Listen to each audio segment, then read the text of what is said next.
नमस्कार साथियों, आपका एक बार फिर स्वागत है रोजगार की राह में। आपकी पढ़ाई बहुत ही ज़बरदस्त तरीके से चल रही होगी।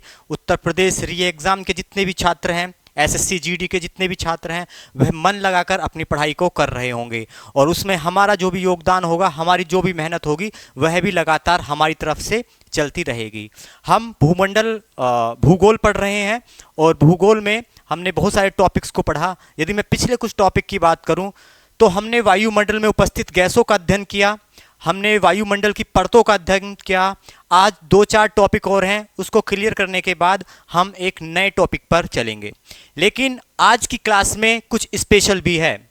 आज के टॉपिक्स को ख़त्म करने के बाद हम एक नई सीरीज इसमें स्टार्ट कर रहे हैं।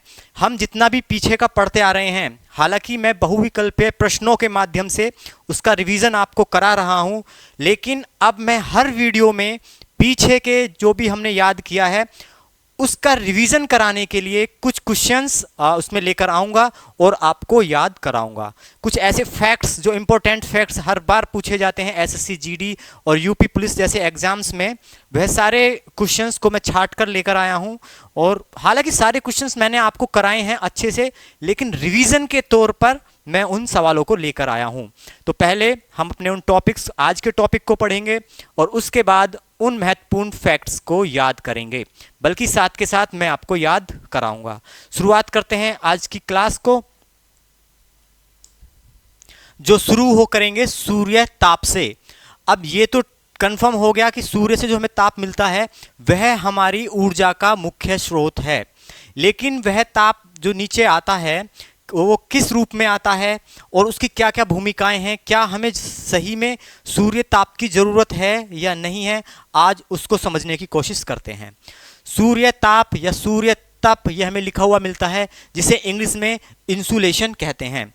सबसे पहले मैं इस इंग्लिश शब्द इंसुलेशन का ही पोस्टमार्टम कर देता हूं। देखिए, इन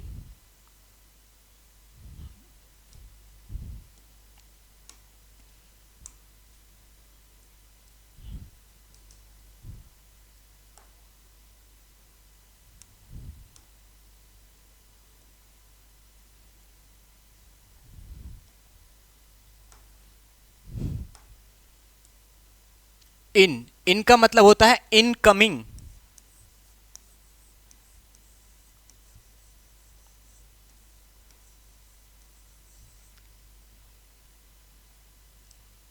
अगला शब्द है SOLA, सोला, जिसका मतलब है सोलर।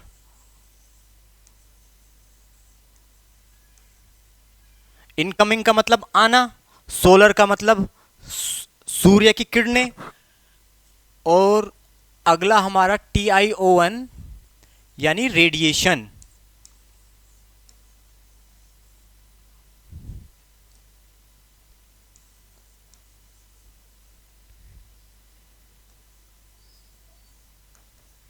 रेडिएशन यानी विकर्ण। ऐसी विकर्णें जो सूर्य से आती हैं, किसके पास? पृथ्वी के पास, उनको हम बोलते हैं इंसोलेशन यानी सूर्य ताप। सूर्य ताप हमें कहीं कहीं पर सूर्य तप लिखा हुआ भी मिलता है और यह सौर ताप भी लिखा हुआ मिलता है। सौर ताप एक ही बात है, सौर से आने वाला ताप, सौर से आने वाला टेम्परेचर या सूर्य से आने वाला टेम्परेचर, या रेडिएशन यानी विकर्ण। तो सूर्य से पृथ्वी तक आने वाली ऐसी सौर विकिरणें जो हमारी पृथ्वी को ऊष्मा देती है, ऊर्जा देती है, उनको हम सौर्यताप या सूर्य तप कहते हैं। ठीक है, सूर्यताप आता कैसे है? सूर्यताप आता है तरंगों के रूप में, लेकिन तरंगों के रूप में आता है पैकेटों में पैक होकर। तो पहले तरंगों के बारे में पढ़ते हैं। मैंने लेकिन शब्द इसलिए कहा क्योंकि जब मैं सूर्य के बारे में पढ़ा रहा था तो मैंने पहले भी थोड़ा सा बताया हुआ है आपको कि सूर्य जो आता है वह तरंगों में नहीं आता, वह आता है छोटे छोटे पैकेटों में जिनको हम फोटोन कहते हैं। लेकिन फिर मैं आज ऐसा क्यों कह रहा हूँ कि वह तरंगों में आता है? वह तरंगों में आता है लेकिन उन तरंगों के अंदर छोटे छोटे पैकेट होते हैं। मैं अभी ये सब क्लियर करूँगा, अभी आप सुने ध्यान से। तो सूर्य की विकिरण या सूर्य की किरण जो पृथ्वी तक आ रही है वह आती है लघु तरंगों के रूप में। अब लघु तरंग क्या होता है? देखिए,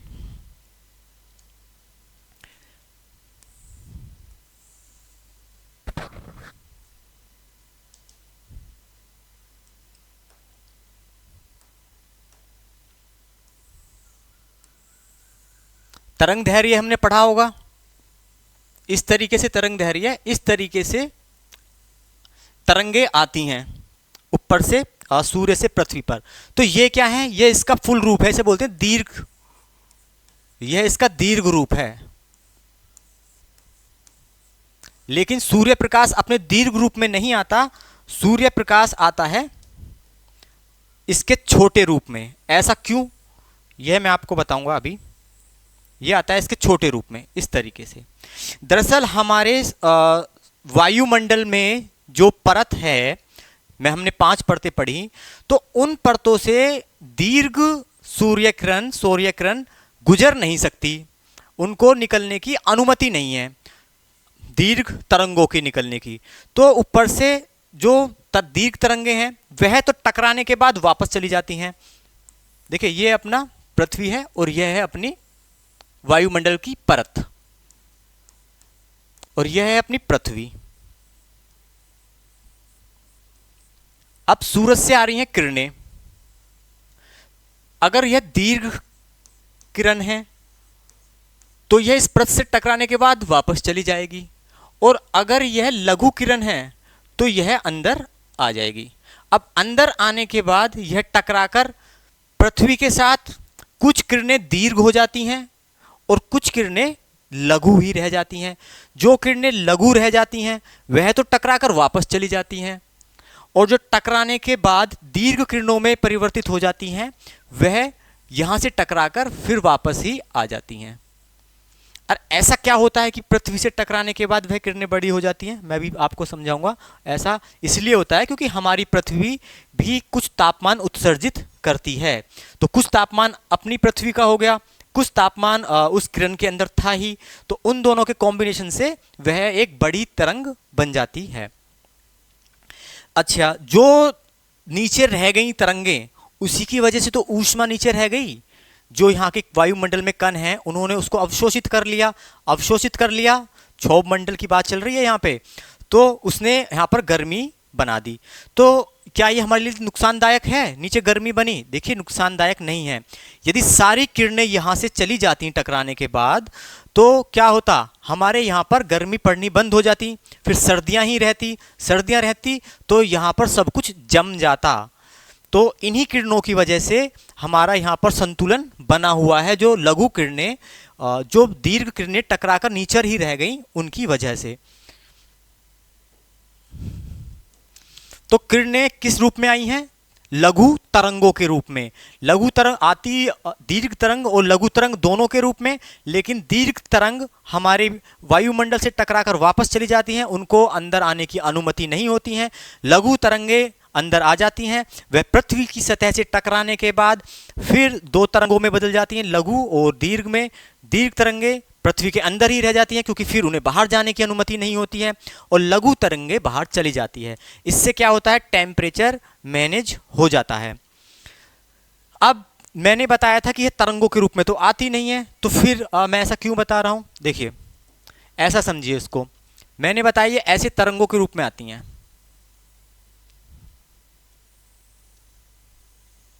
लेकिन इन तरंगों में एक्चुअल में अंदर छोटे छोटे पैकेट बने हुए होते हैं ऊष्मा के, और इन्हीं पैकेटों को हम क्या कहते हैं? फोटोन। बहुत ही शानदार प्रश्न है, यह आपको याद रखना होगा कि इनको फोटोन कहते हैं। बहुत बार पूछा गया है, यह विज्ञान में भी पूछा जाता है और भूगोल में भी।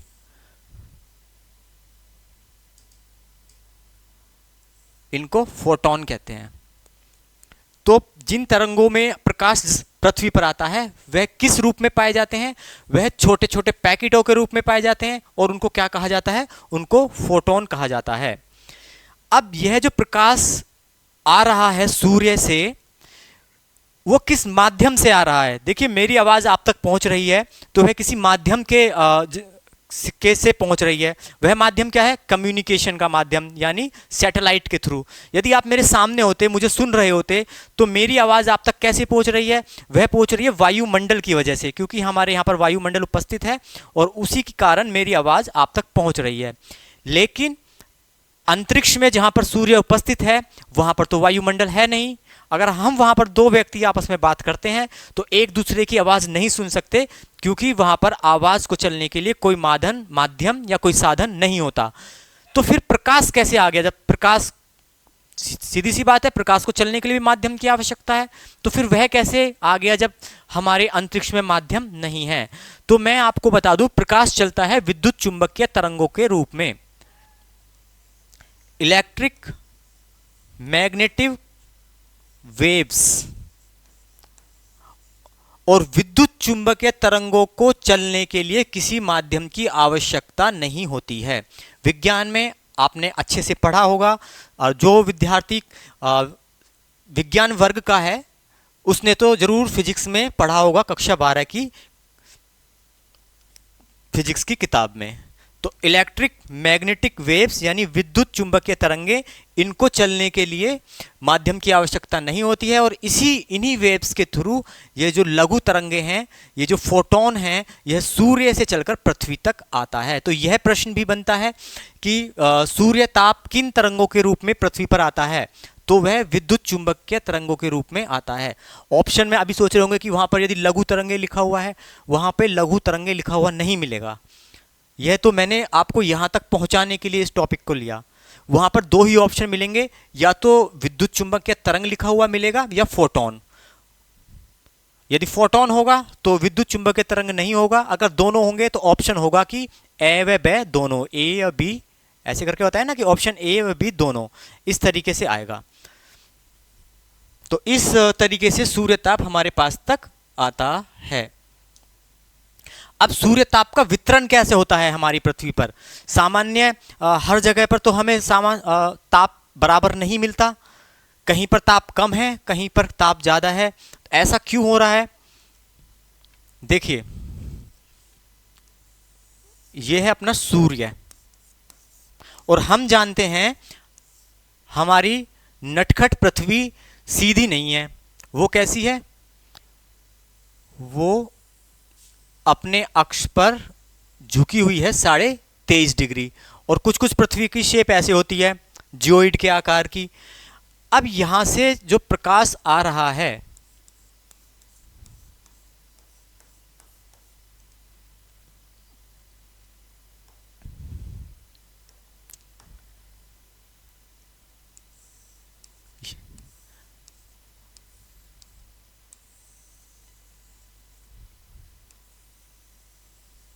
क्या देखने को मिल रहा है? देखने को मिल रहा है कि पृथ्वी के बीचों बीच जो हमारी भूमध्य रेखा है, वहां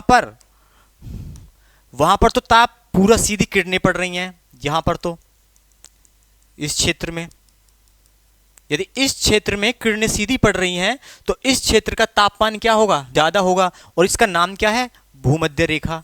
तो भूमध्य रेखा के आसपास, ऐसा नहीं कि जहां से भूमध्य रेखा गुजर रही है बस उसी पे ज्यादा गर्मी है, उसके आसपास का क्षेत्र जो है, अभी हम बताएंगे कितना क्षेत्र, वहां पर ज्यादा गर्मी देखने को मिलती है।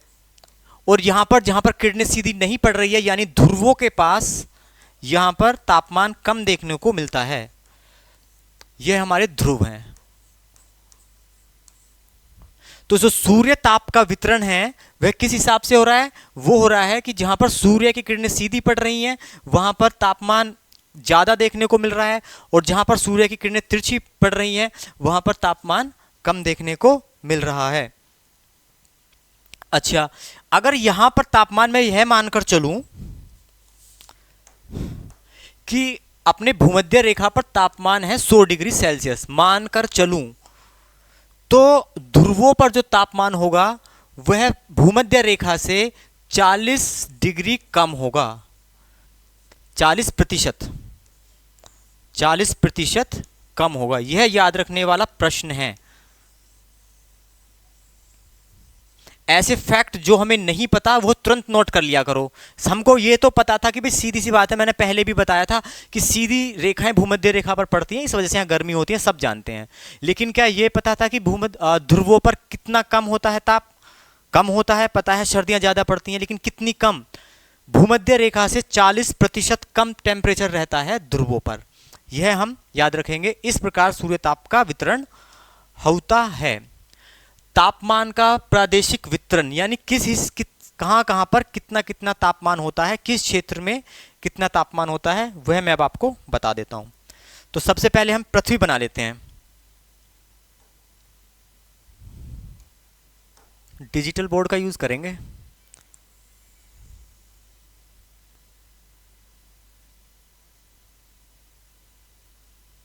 बन गई जी पृथ्वी।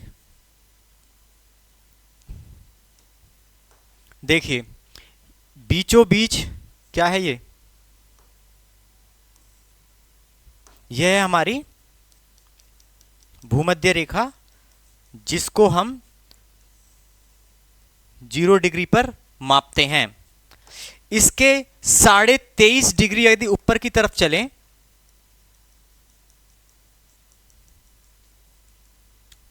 तो यह है अपनी कर्क रेखा, और 23.5 डिग्री दक्षिण की तरफ चलें तो यह है अपनी मकर रेखा। इसके बारे में हमने अच्छे से पढ़ा है। अब मैंने कहा था जब सूर्य की किरणें सीधी पड़ रही है भूमध्य रेखा पर तो उसके आसपास का तापमान जो होता है वह गर्म होता है। तो मैं इसी तापमान की बात कर रहा था, इसी क्षेत्र की बात कर रहा था। यही वो क्षेत्र है, यह वाला, जहां पर तापमान सर्वाधिक देखने को मिलता है पूरी पृथ्वी पर। और इसी क्षेत्र का नाम रखा गया है उष्णकटिबंधीय क्षेत्र। इस क्षेत्र को हम कहते हैं उष्ण, देखिए दिख रहा है,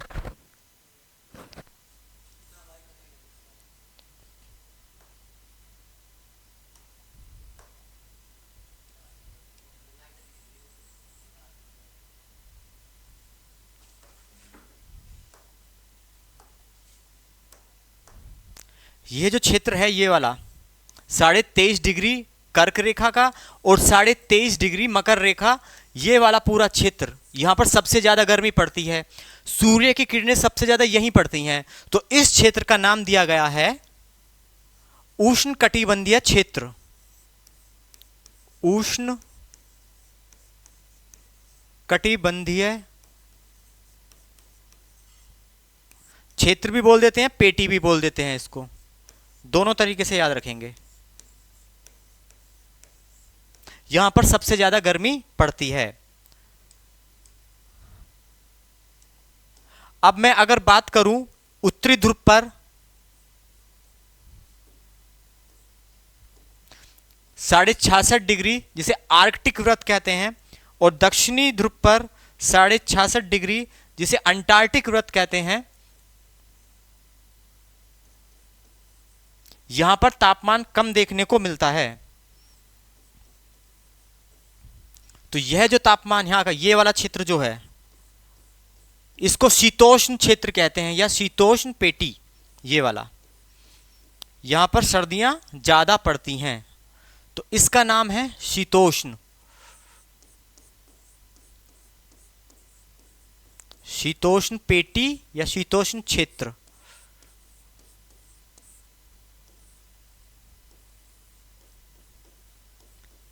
यह प्रश्न आता है कि 66.5 डिग्री उत्तरी ध्रुव की तरफ व 66.5 डिग्री दक्षिणी ध्रुव की तरफ वाले क्षेत्र को किस नाम से जाना जाता है? तो उन्हें शीतोष्ण क्षेत्र या शीतोष्ण पेटी के नाम से जाना जाता है।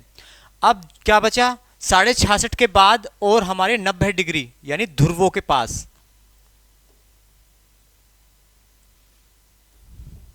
ये वाला क्षेत्र, ब्लैक कलर दिख रहा है, ये यहां पर ये ध्रुवों के पास का जो क्षेत्र है, यहां पर बर्फ ही जमी मिलती है, यहाँ पर गर्मी नहीं देखने को मिलती, तो इसको बोलते हैं शीत प्रदेश। इसको बोला जाता है शीत प्रदेश, जो बिल्कुल ध्रुवों के पास है।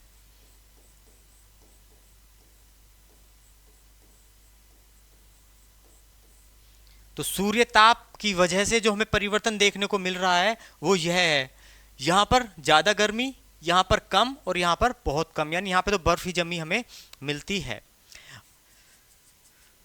अब जो वायुमंडल के क्षेत्र और जो हमने उसके बारे में पढ़ा, परतों के बारे में पढ़ा, वह सब क्लियर हो चुका है। कल की क्लास में हम ऑब्जेक्टिव की लेकर आएंगे और उसके बाद हम पढ़ेंगे वायु के बारे में, और वायु मतलब आंधी, हवा, भूकंप, इन सब के बारे में आगे हम चालू करेंगे। आज का जो हमारा फैक्ट्स वाली क्लास है, अब हम उसको स्टार्ट करेंगे, जो हमारा फास्ट क्विक रिवीजन होगा। सारे पुराने क्वेश्चन जो मैं आपको पढ़ा चुका हूं वही लिख कर लाया हूं, बस आपको यहां पर बैठ के उनको रिवाइज करना है, और ये वही क्वेश्चंस हैं जो मोस्टली पूछे जाते हैं। चलिए रिवाइज करते हैं।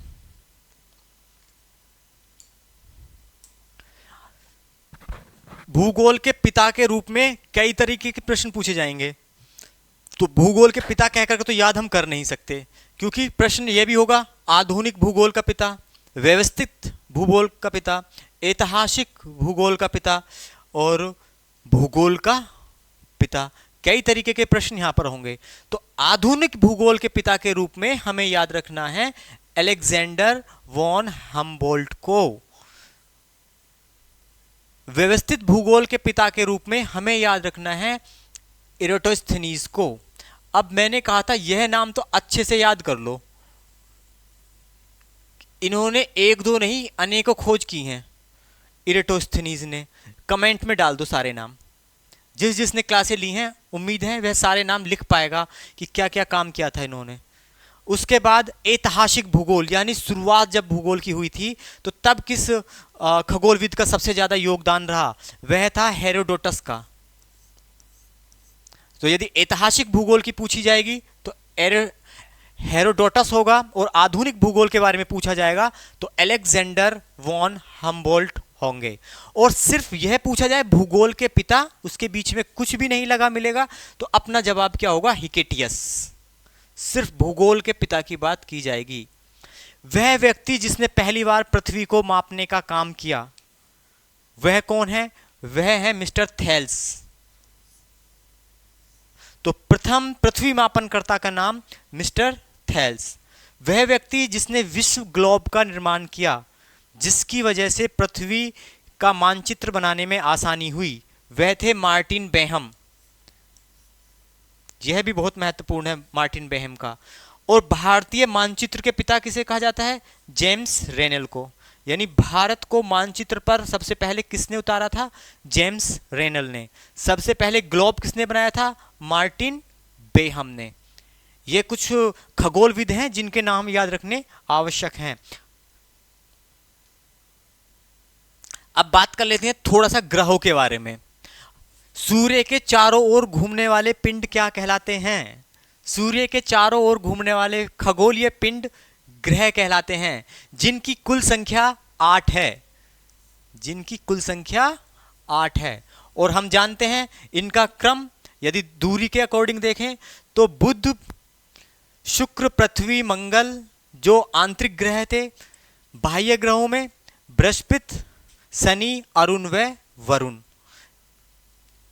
ऐसे ग्रह, ऐसे खगोलीय पिंड जो ग्रह के चारों ओर चक्कर लगाते हैं उनको हम क्या कहते हैं, उपग्रह। उपग्रह दो प्रकार के देखे जाते हैं, एक प्राकृतिक उपग्रह और एक कृत्रिम उपग्रह। प्राकृतिक उपग्रह वह होते हैं जो खगोलीय घटना के अनुसार बनते हैं, खगोलीय घटनाओं के कारण बनते हैं। और कृत्रिम उपग्रह यानी आर्टिफिशियल सैटेलाइट्स वह होती हैं जो मनुष्य के द्वारा भेजी जाती हैं। ग्रहों की गति के नियम का पता किसने लगाया, ये तो अब पता चल गया कि ग्रह उपग्रह सब चक्कर लगाते हैं। तो इसके बारे में सबसे पहले हमें किसने बताया, ये हमें बताया जोहानस कैप्लर ने। यह नाम हमें विज्ञान में भी याद रखना है और भूगोल में भी। जोहानस कैप्लर पहले ऐसे वैज्ञानिक थे जिन्होंने ग्रहों की गति के 3 नियम दिए थे। तो ग्रहों की गति के नियम के बारे में हमें जोहानस कैप्लर ने बताया। ठीक है, सौरमंडल का सबसे बड़ा ग्रह बृहस्पति, और यदि मैं सौरमंडल का सबसे छोटा ग्रह पूछूं तो बुध। कौन सा ग्रह सूर्य के चारों ओर दक्षिणावर्त घूमते हैं? देखिए हमारे पास 8 ग्रह हैं और 6 ग्रहों के घूमने की दिशा वामाव्रत है, लेकिन 2 ग्रह ऐसे हैं जो विपरीत घूमते हैं, दक्षिणावर्त में घूमते हैं, और वह कौन है? शुक्र व अरुण। यह नाम दोनों याद रखने हैं।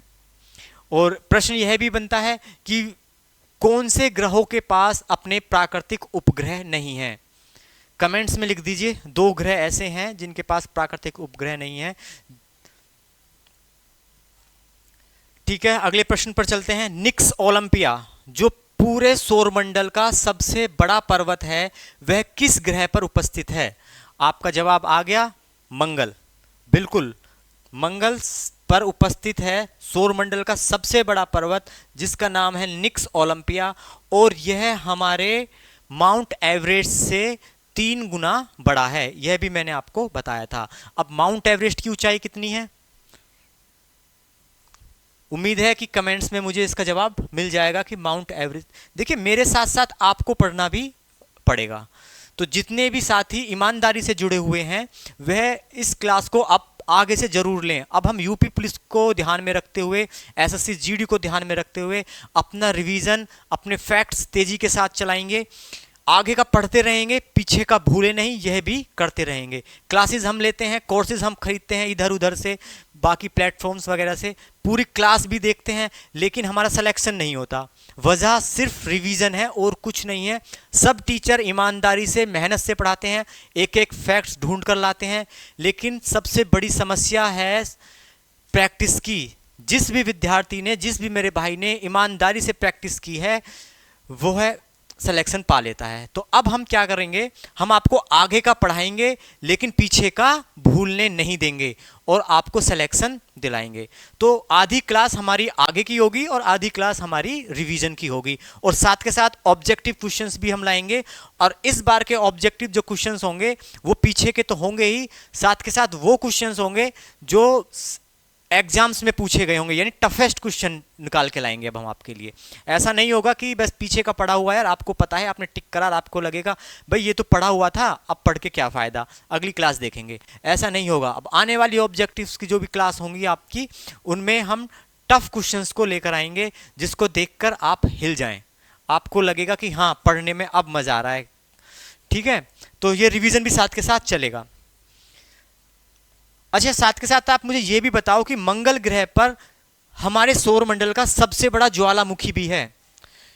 यह भी बताओ मुझे कमेंट्स में कौन सा है। मैंने आपको लिखवाया है, करवाया है, बताइए कौन सा है। वो मंगल पर है, ये तो कंफर्म है। सूर्य कौन सी गैसों का गोला है? हम जानते हैं सूर्य एक तारा है जो 2 गैसों से मिलकर बना है, हीलियम व हाइड्रोजन।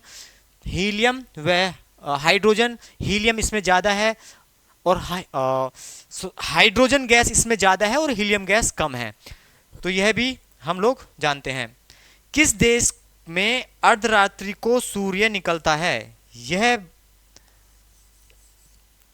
क्वेश्चन शायद मैंने पिछली क्लास में आपको करवाया नहीं था, इसलिए मैं लेकर आया हूं इसको। जब हम सूर्य के बारे में पढ़ रहे थे तो अर्धरात्रि में सूर्य कहाँ दिखाई देता है? वह नॉर्वे में दिखाई देता है। इसका कारण, नॉर्वे देश हमारा उत्तरी ध्रुव के पास है, तो इस वजह से वहां पर सूर्य रात्रि में दिखाई दे जाता है। आज की यही प्रश्न है। अगली क्लास जो होगी वह ऑब्जेक्टिव की होगी, उसमें हम ऑब्जेक्टिव सॉल्व कर रहे होंगे और उसके बाद फिर आगे अपना पढ़ रहे होंगे। कल यानी कि आज जब आप इस वीडियो को देख रहे होंगे, उसके बाद मुझे उम्मीद है कि आप लोग मतदान करने अवश्य जाएंगे। आज मतदान का दिवस है, आज आपके लिए वह पर्व है, लोकतंत्र का सबसे बड़ा पर्व आज का माना जाता है, जिस दिन वोट डलती है। तो इस पर्व को खुशी और उल्लास के साथ बनाएं और पूरे परिवार के साथ, पूरे दोस्तों के साथ, पूरे आस पड़ोस के साथ मतदान करने अवश्य जाएं। धन्यवाद, कल मिलेंगे अगली क्लास में। जय हिंद।